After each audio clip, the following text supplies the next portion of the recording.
매일 아침 몸이 너무 무거워. 아마가 나이라서 그런가. 몇 걸음 안 되는데 왜 이렇게 피곤하지?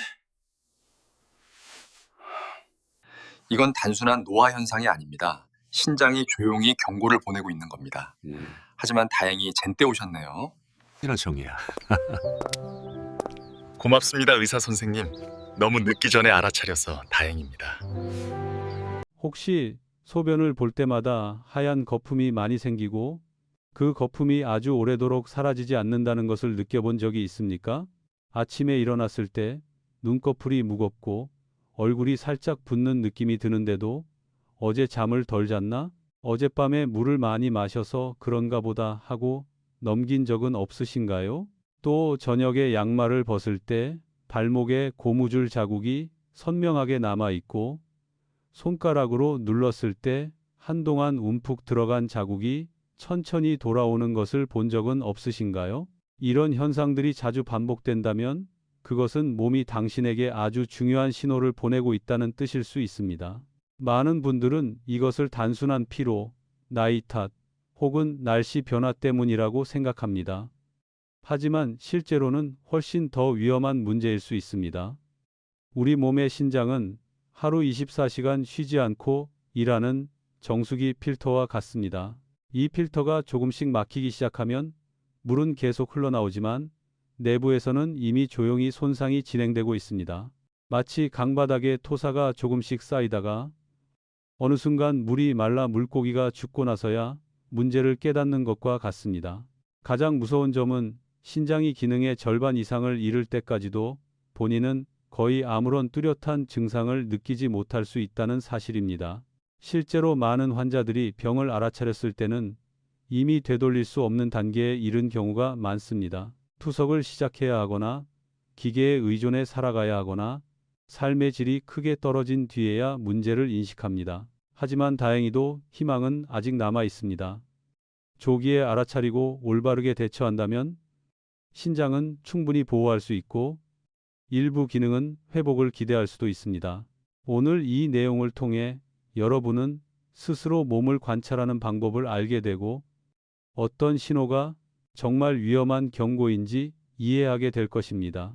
그리고 무엇보다도 복잡한 약이나 비싼 치료 없이도 일상에서 실천할 수 있는 간단한 방법으로 신장을 건강하게 지키는 법을 배우게 될 것입니다. 여러분 자신의 건강과 가족의 건강을 지키기 위해 저와 계속 함께하고 싶으시다면 지금 이 채널을 구독하고 팔로우해 주세요. 그리고 더 자세한 내용이나 자료를 받고 싶으신 분들은 댓글에 숫자 1을 남겨주시면 제가 직접 정리해서 전달해 드리겠습니다. 저는 유호진입니다. 저는 30년 넘게 진료를 해온 전문의이며 현재 대학병원에서 근무하고 있습니다. 그동안 저는 신장 손상의 다양한 단계를 겪는 수많은 환자들을 만나왔습니다. 검사 결과지를 손에 쥐고 극도의 불안 속에서 제 앞에 앉는 분들도 있었고 너무 늦게 병원을 찾아 제가 할 수 있는 일이라곤 전혀 다른 삶에 적응하도록 돕는 것뿐인 경우도 있었습니다. 제가 가장 안타깝게 느끼는 것은 병의 심각함 그 자체가 아니라 환자분들 입에서 반복해서 나오는 한마디입니다. 조금만 더 일찍 알았더라면, 아침에 얼굴이 약간 붓는 것을 대수롭지 않게 넘기지 않았더라면, 소변의 거품이 오래 남는 것을 그냥 지나치지 않았더라면, 이유 없는 피로를 단순한 컨디션 문제로 치부하지 않았더라면 얼마나 달라졌을까 하는 후회입니다. 신장은 정말로 인내심이 강한 장기입니다. 아프다고 소리치지도 않고 눈에 띄는 경고를 보내지도 않은 채 묵묵히 버팁니다. 그래서 많은 사람들이 나는 아직 괜찮다고 착각하게 됩니다. 한국 사회에서는 작은 불편함쯤은 참고 견디는 것이 미덕처럼 여겨지는 경우가 많습니다. 조금 힘들어도 더 버티면 된다고 생각하죠. 하지만 건강, 특히 신장 앞에서는 그런 인내가 매우 큰 대가를 치르게 할 수 있습니다. 신장은 근육처럼 쓰면 쓸수록 강해지는 기관이 아닙니다. 한번 손상된 미세한 여과 구조는 원래 상태로 쉽게 돌아오지 않습니다. 저는 아직도 김민재라는 중년 남성 환자를 또렷이 기억하고 있습니다. 그는 누구보다 성실하게 일했고 쉬는 법을 몰랐던 사람이었습니다. 수년 동안 몸이 무겁고 저녁이면 다리가 살짝 붓는 증상이 있었지만 늘 일을 많이 해서 그렇다고 생각했습니다. 그러다 혈압이 급격히 올라가고 검사에서 신장 기능이 눈에 띄게 떨어진 뒤에야 현실을 마주하게 되었습니다. 진료실에서 그가 저에게 물은 것은 어떤 약이 제일 좋습니까? 가 아니라 의사 선생님, 제가 조금만 더 일찍 알았더라면 달라졌을까요? 라는 질문이었습니다. 제 대답은 분명했습니다. 네, 분명히 달랐을 겁니다. 이런 이야기들을 전해드리는 이유는 여러분을 겁주기 위해서가 아닙니다. 우리 몸은 항상 신호를 보내고 있지만 우리가 그 신호에 귀를 기울이지 않을 뿐이라는 사실을 알려드리고 싶기 때문입니다. 그리고 수십 년간의 연구와 진료 경험을 통해 저는 한 가지를 확신하게 되었습니다. 해결책은 항상 비싸고 복잡한 곳에 있는 것이 아니라 한국 사람들의 일상 속에 이미 익숙하게 존재하는 경우가 많다는 점입니다. 다음 내용에서는 왜 신장이 이렇게 쉽게 그리고 조용히 손상되는지, 어떤 증상들이 반드시 주의해야 할 초기 경고 신호인지, 그리고 겨울철에 흔히 접할 수 있는 친숙한 식재료를 활용해 신장 기능을 안전하게 도울 수 있는 방법을 자세히 설명해 드리겠습니다. 만약 지금 자신의 건강이 걱정되거나 가족의 신장이 마음에 걸린다면 꼭 끝까지 들어보시기 바랍니다. 지금부터 들으실 이야기는 많은 사람들이 뒤늦게 후회했던 선택을 피하는데 분명히 도움이 될 것입니다. 많은 사람들이 신장 질환이라고 하면 갑자기 발생하는 병이라고 생각합니다. 마치 심장마비나 뇌졸중처럼 어느 날 갑자기 쓰러지는 병이라고 여기는 경우가 많습니다. 하지만 실제로는 그와 완전히 반대입니다. 제가 대학병원에서 30년 넘게 일하면서 진료를 해오며 진정으로 갑자기 발생한 심부전 환자를 만난 경우는 거의 없었습니다. 대부분은 환자 본인도 모르는 사이에 수년, 길게는 수십 년에 걸쳐 조용히 진행된 결과였습니다. 여러분의 신장을 매우 정교한 정수 시스템이라고 한번 떠올려 보시기 바랍니다. 각각의 신장에는 약 100만 개에 달하는 아주 작은 여과 장치가 들어있는데 이를 사구체라고 합니다. 이 사구체의 역할은 혈액을 걸러서 몸에 필요한 것은 남기고 필요 없는 독소는 소변으로 배출하는 것입니다. 젊고 건강할 때는 이 시스템이 새 기계처럼 매끄럽게 작동합니다. 하지만 시간이 지나면서 고혈압, 고혈당, 지속적인 스트레스, 수면 부족, 짠 음식을 즐기는 식습관 등의 영향으로 이 작은 여과 장치들이 하나 둘씩 손상되기 시작합니다. 문제는 일부 사구체가 망가지기 시작하면 남아있는 사구체들이 그 몫까지 대신하려고 더 열심히 일한다는 점입니다. 마치 한 팀에서 한 사람이 빠지면 다른 사람들이 그 일을 나눠서 떠맡는 것과 같습니다. 이런 조용한 희생 때문에 오랜 시간 동안 본인은 아무 이상을 느끼지 못합니다. 검사 수치도 그럭저럭 괜찮아 보이고 일상생활에도 큰 불편이 없기 때문에 스스로는 아직 건강하다고 믿게 됩니다. 하지만 실제로는 남아있는 여과 장치들의 부담이 집중되면서 그들은 훨씬 더 빨리 지쳐가고 있습니다. 이 때문에 신장은 침묵의 장기라고 불립니다. 위장은 아프면 바로 통증으로 신호를 보냅니다. 심장은 갑작스러운 가슴 통증으로 위험을 알리기도 합니다. 하지만 신장은 그렇지 않습니다. 묵묵히 버티고 조용히 참습니다. 그리고 분명한 증상이 나타날 때쯤이면 이미 기능의 약 60에서 70%를 잃은 경우가 대부분입니다. 이 이야기를 들으면 많은 환자들이 깜짝 놀랍니다. 그리고 이렇게 묻습니다. 의사 선생님, 그런데 저는 아직도 소변을 잘 보는데요? 이것은 매우 흔한 오해입니다. 소변이 나온다고 해서 신장이 건강하다는 뜻은 아닙니다. 신장 기능이 상당히 떨어져도 몸은 여전히 소변을 만들어낼 수 있습니다. 문제는 소변의 양이 아니라 얼마나 제대로 걸러내느냐, 즉 여과의 질에 있습니다. 필터가 망가진 정수기에서도 물은 계속 나오지만 그 물이 이전만큼 깨끗하지 않은 것과 같은 이치입니다. 신장 손상의 초기 증상은 대부분 매우 모호합니다. 몸이 전보다 무겁게 느껴지고 쉽게 피로해지며 아침에 일어나도 개운하지 않습니다. 많은 분들이 이를 나이 탓이나 바쁜 생활 때문이라고 생각합니다. 하지만 신장이 약해지면 혈액 속 노폐물이 제대로 제거되지 못하고 다시 온몸을 돌게 됩니다. 그 결과 머리가 둔해지고 근력이 약해지며 충분히 잠을 자도 피로가 계속되는 상태가 됩니다. 제가 환자분들께 항상 주의하라고 말씀드리는 또 하나의 신호는 소변의 변화입니다. 거품이 조금 생기는 것 자체가 항상 위험한 것은 아니지만 거품이 많고 오래 사라지지 않는 현상이 반복된다면, 특히 아침 소변에서 그렇다면 이는 단백질이 신장을 통해 새어나오고 있다는 신호일 수 있습니다. 정상적인 경우 단백질은 몸이 반드시 지켜야 할 물질입니다. 신장이 건강할 때는 단백질이 소변으로 빠져나가지 않습니다.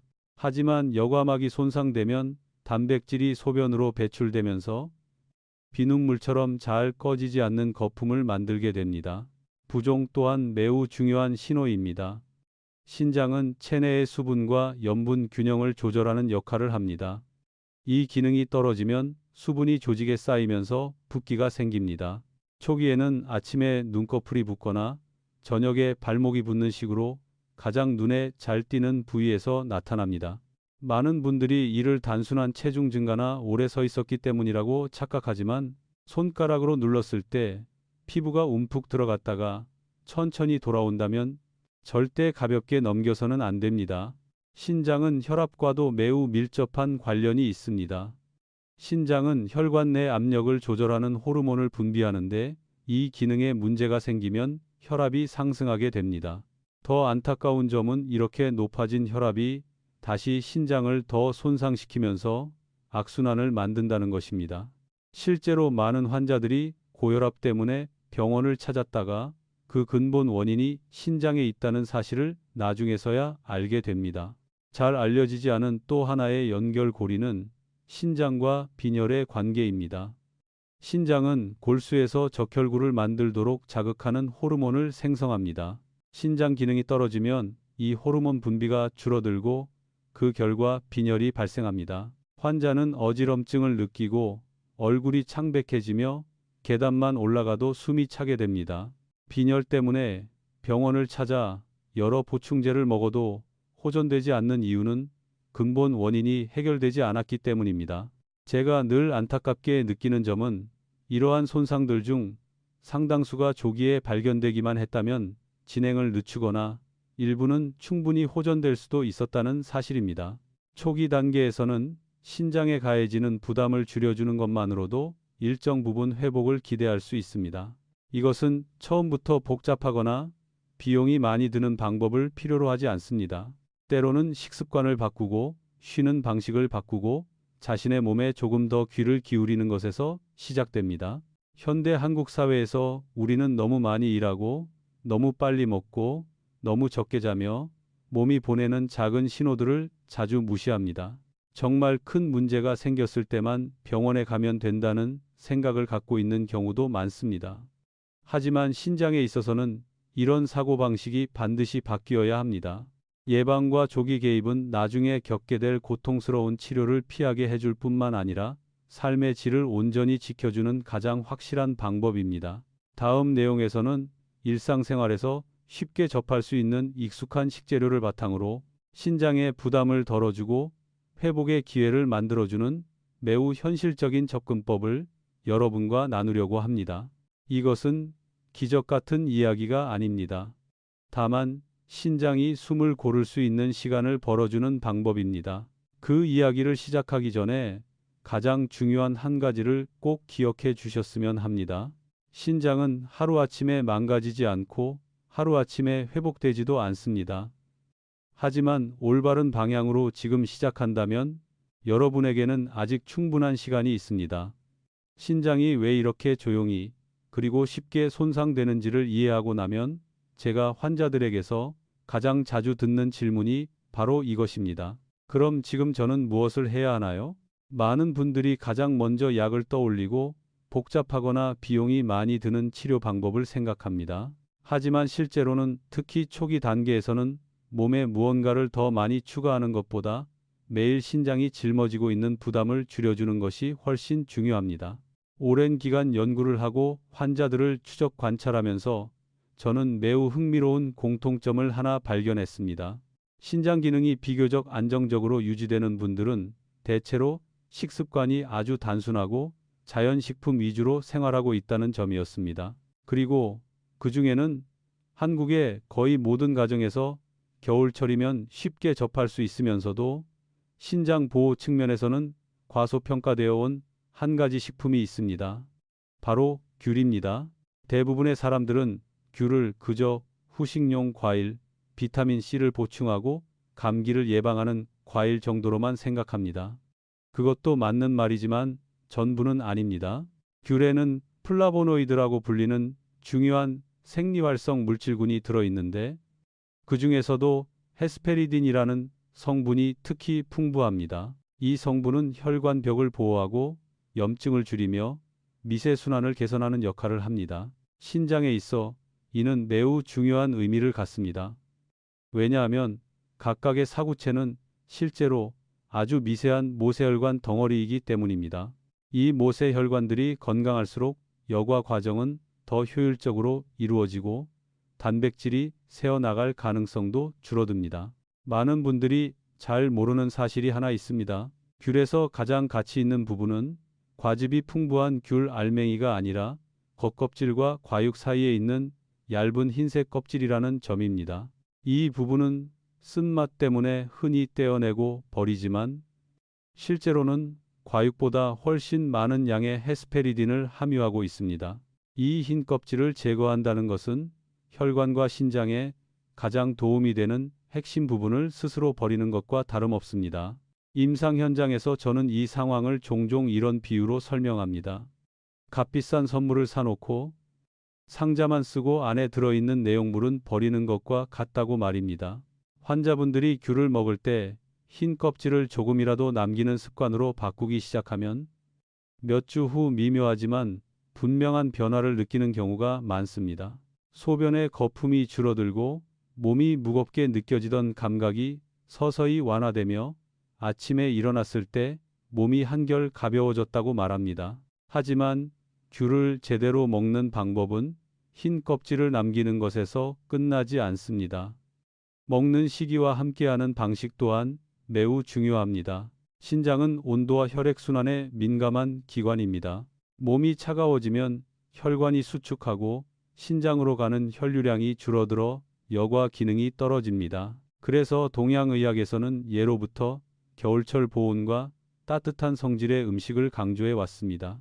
귤을 생강차나 은은한 계피차처럼 따뜻한 음료와 함께 섭취하면 신장을 돕는 효과가 더욱 뚜렷해집니다. 따뜻한 온도는 혈관을 확장시켜 신장으로 가는 혈류를 개선하고 동시에 귤에 들어있는 유효 성분의 흡수도 더 잘 이루어지게 합니다. 저는 환자분들께 이렇게 설명하곤 합니다. 몸이 차가운 상태에서 차가운 귤을 먹는 것은 따뜻해져야 할 엔진에 찬물을 붓는 것과 같다고 말입니다. 반대로 몸에 좋은 환경을 만들어주면 같은 영양소라도 훨씬 효율적으로 사용됩니다. 하지만 제가 가장 인상 깊게 생각하는 방법이자 동시에 거의 알려지지 않은 부분은 우리가 아무 생각 없이 버려왔던 귤의 겉껍질에 있습니다. 귤 껍질에는 과육보다 훨씬 많은 플라보노이드, 펙틴, 그리고 천연 정유 성분이 들어 있습니다. 이 껍질을 잘 말려서 올바르게 끓이면 신장을 돕는 데 매우 가치 있는 음료가 됩니다. 동아시아 전통의학에서는 말린 귤 껍질을 진피라고 부르며 수백 년 전부터 사용해 왔습니다. 소화를 돕고 체내의 정체를 풀어주며 체액대사를 지원하는 데 활용되어 왔습니다.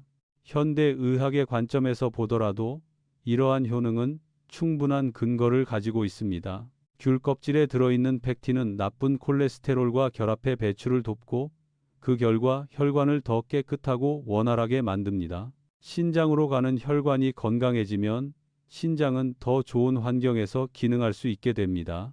귤 껍질을 끓이는 과정은 단단한 구조 속에 갇혀 있던 유효 성분을 밖으로 풀어내는 역할도 합니다.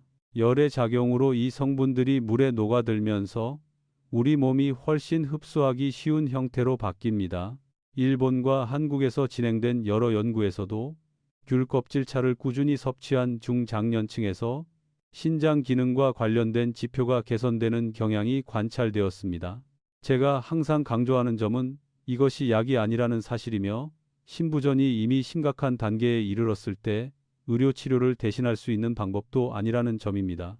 이것은 어디까지나 보조적인 방법으로 신장의 부담을 줄여주는 데 목적이 있습니다.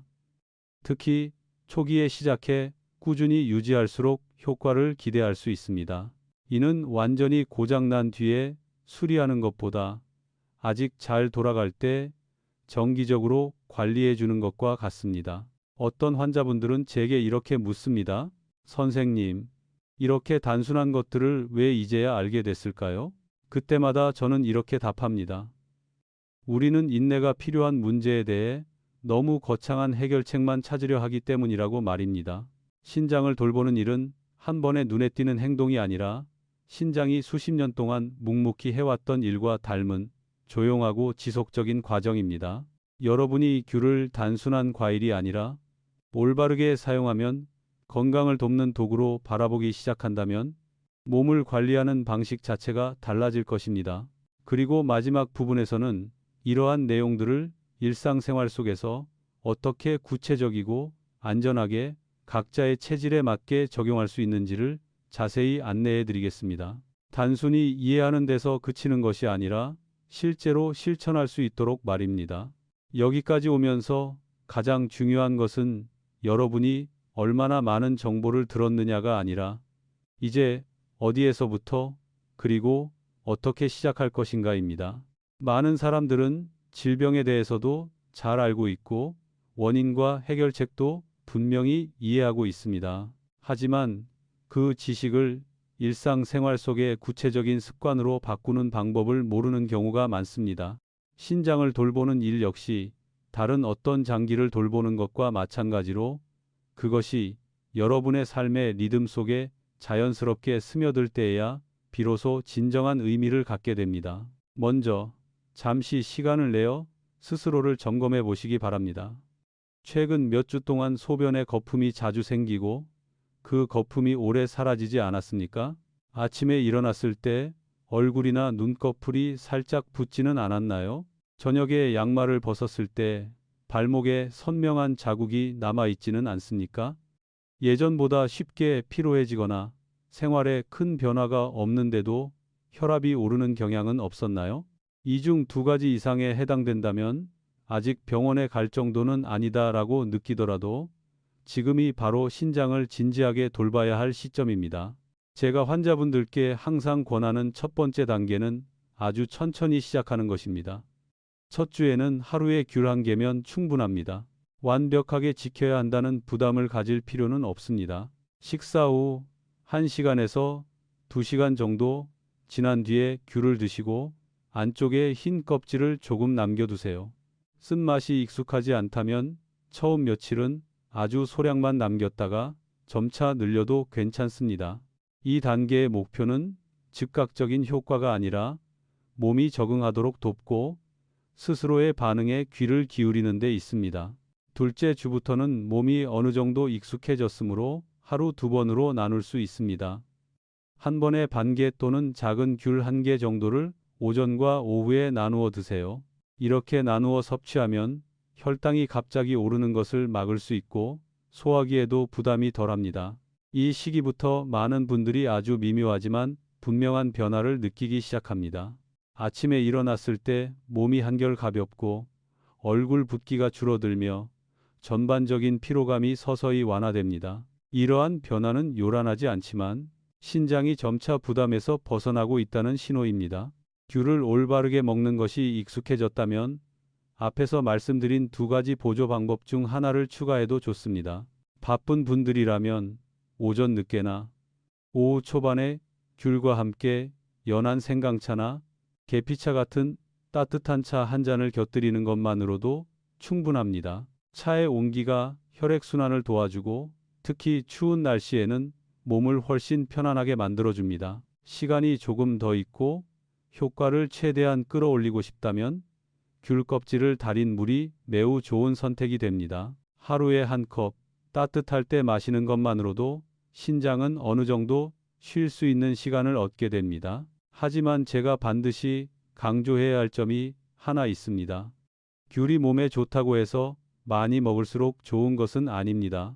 귤에는 천연 당분이 들어있기 때문에 특히 공복에 과도하게 섭취하면 혈당이 올라갈 수 있습니다. 건강한 사람이라면 하루에 작은 귤 1개에서 2개면 충분합니다. 당뇨가 있는 분들은 더 주의가 필요하며 소량으로 섭취하고 반드시 몸의 반응을 살펴야 합니다. 또한 혈압약, 심혈관계 약물 또는 혈액을 묽게 하는 약을 복용 중이라면 약을 먹는 시간과 너무 가깝게 귤을 드시는 것은 피하고 담당 의사와 상의하는 것이 좋습니다. 또 하나 제가 자주 보는 실수는 한 가지 식품에만 지나치게 집중하고 전체적인 생활 습관을 놓치는 것입니다. 짜게 먹고 잠을 충분히 자지 못하며 스트레스를 오래 받는 상태에서는 신장이 건강해질 수 없습니다. 귤은 모든 것을 대신해주는 해결책이 아니라 어디까지나 도와주는 역할일 뿐입니다. 하루 동안 따뜻한 물을 충분히 마시고 지나치게 짠 음식을 줄이며 충분한 수면을 취하고 밤마다 몸이 회복할 시간을 주는 것이 중요합니다. 이러한 요소들이 함께 어우러질 때에야 비로소 장기적인 변화가 만들어집니다. 여러분께 꼭 말씀드리고 싶은 것은 신장을 돌보는 일은 단거리 경주가 아니라 긴 여정이라는 점입니다. 처음 며칠 동안은 눈에 띄는 변화를 느끼지 못할 수도 있습니다. 하지만 한 달, 3달이 지나면 몸이 분명히 답을 해줄 것입니다. 제가 만났던 환자들 중 가장 좋은 결과를 보였던 분들은 모든 것을 완벽하게 해낸 사람들이 아니라 중간에 포기하지 않고 꾸준히 이어간 사람들이었습니다. 진료실에서 저와 마주 앉아 많은 분들이 이렇게 말합니다. 조금만 더 일찍 시작했더라면 좋았을 텐데요.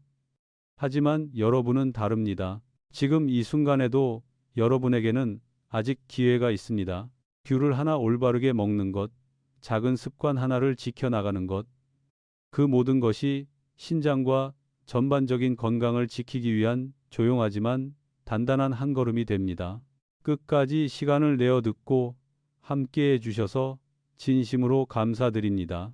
여러분이 자신의 건강에 관심을 갖고 있다는 사실 자체가 가장 소중한 자산입니다.